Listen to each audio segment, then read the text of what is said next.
starting this transmission, that whatever all of you could use right now for healing, for peace, for comfort, for release, that is what comes through.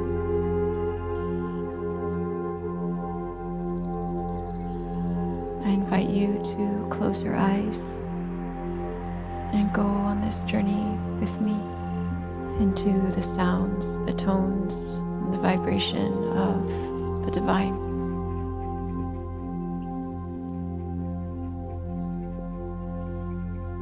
May Spirit infuse your life.